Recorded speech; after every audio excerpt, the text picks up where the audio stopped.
La question du viol des enfants et des enfants nés du viol est si douloureuse qu'elle est terriblement difficile à documenter. On n'en parle pas ou si peu. La souffrance est pourtant immense. Elle touche non seulement à l'intime d'une personne, d'une victime, mais aussi à une culture, à ce qu'une communauté a de plus cher, à ce qui fait qu'elle est vivante et regarde l'avenir avec confiance. C'est un phénomène qui n'est ni nouveau, ni hélas en voie de disparition. L'été dernier, les récits des femmes et fillettes yézidis dans les camps de réfugiés au Kurdistan irakien étaient insoutenables. Dans les années 90, en ex-Yougoslavie, en Sierra Leone, en Algérie pendant la décennie noire, au Rwanda pendant et après le génocide de 1994 et bien ailleurs encore, ce sont des centaines de milliers de femmes, mais aussi de très jeunes filles qui sont victimes.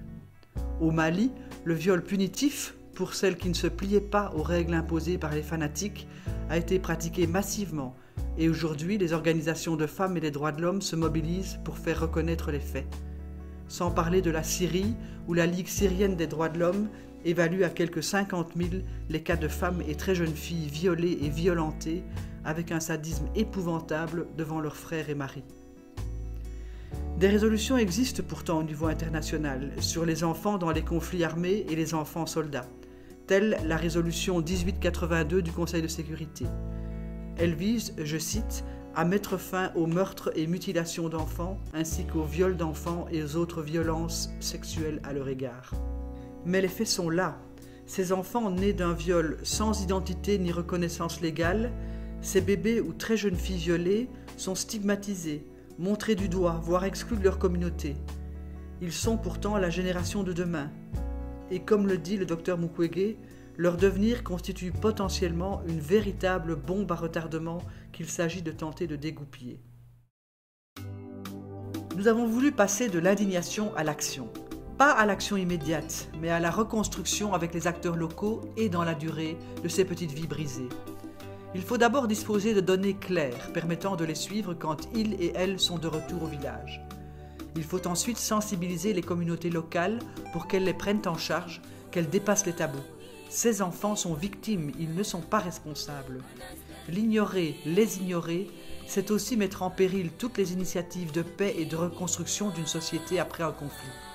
L'ignorer, les ignorer, c'est contribuer à une perte de repères et parfois de valeurs qui peuvent prendre racine durablement dans une société tout entière au lendemain d'années de violence, comme il semble que ce soit le cas au Congo. Depuis les différentes guerres que nous avions connues dans notre pays, les viols se faisaient chez les grandes personnes. Mais avec cette nouvelle forme de violence sexuelle faite aux enfants, et nous sommes en train de comprendre dans tout ça que ça n'a pris comme rôle ou l'envie d'assouvir les besoins sexuels. C'est-à-dire que ça n'a pas une autre forme. Et c'est depuis, il n'y a pas 10 ans, depuis que nous sommes en train d'enregistrer ces cas de viol des enfants, et nous n'étions pas beaucoup armés par rapport à la prise en charge psychologique. Panzi s'imposait comme lieu de travail pour ce projet pilote, le docteur Mukwege ayant fait part de sa volonté de ne pas se limiter à la reconstruction physique et chirurgicale de ces petites victimes. À terme, d'autres communautés pourraient bénéficier de la méthodologie ainsi élaborée. Direction Bukavu. Un peu à l'écart du centre, l'hôpital de référence de Panzi est un lieu de soins. Malgré les souffrances, il respire une certaine sérénité. Jour après jour, au fil de nos contacts, nous orientons notre projet pilote autour de 3 axes. D'abord, bien sûr, les enfants eux-mêmes, dans la durée, dans leur milieu de vie, leur communauté. Ensuite, la formation et le soutien des personnes, des acteurs médico-psychosociaux qui les ont en charge. Et enfin, la lutte contre l'impunité et pour la réparation, sans laquelle la reconstruction des victimes et de leurs familles est impossible. À Panzi, le réseau de la Fondation et les intervenants sociaux, les psychologues, les mamans chéries comme on les appelle, font un travail remarquable. Il est vraiment facile de donner les médicaments, de donner l'aspirine, d'administrer des injections, mais il est plus difficile de prendre du temps pour rester auprès des malades, pour les écouter et juste pour leur accorder l'intérêt à leur état d'être. Ces hommes et ces femmes sont cependant exposés en première ligne à des enfants et des familles en très grande souffrance et ils sont souvent démunis en matière d'outils pour les soigner et les accompagner. Avec l'appui de l'Université de Liège, une formation a été préparée et dispensée durant toute une semaine. Dans un environnement et dans une culture très différente, il était précieux pour eux d'échanger sur les marques profondes et identiques que le viol inscrit dans les corps et les têtes de toutes les victimes, mais aussi sur les formes de résilience particulières qu'elles appellent.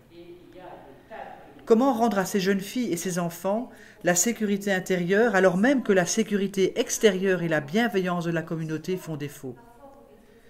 Comment faire face à cette situation nouvelle, celle des victimes, qui, lorsqu'elles retournent dans leur communauté, subissent en quelque sorte une double peine? Car au village, tout le monde sait. Les enfants sont montrés du doigt à l'école. Les jeunes filles sont certes réparées, mais n'auront jamais accès à la maternité, ce qui est pourtant dans ce pays un puissant, voire le principal vecteur d'intégration. Les enfants nés de jeunes mamans violées sont, autant que leur mère, mis à l'écart de la famille, du village. Ils et elles sont considérés comme porteurs de malheur, ce qui implique parfois de devoir s'éloigner, vivre ailleurs. Quel sera l'avenir du petit garçon sans identité légale que nous a présenté sa maman de 11 ans et qu'elle a prénommé Mukwege? Quand tu écoutes cet enfant, tu te rends compte qu'il porte et la souffrance de sa maman et sa propre souffrance. Puisque comme ici des viols, lui-même n'a pas d'identité. Et aussi la maman se culpabilise de l'avoir mis au monde. Mais en même temps, il est enfant parmi les autres enfants. C'est comme si on fait grandir un loup dans un poulailler. Et donc c'est un danger et tout le monde le lui fait comprendre, quand bien même la maman l'accepte. La reconstruction passe aussi et immanquablement par la justice et la réparation. Une fois la plainte déposée, quand elle l'est, ce n'est que le début des problèmes pour les familles.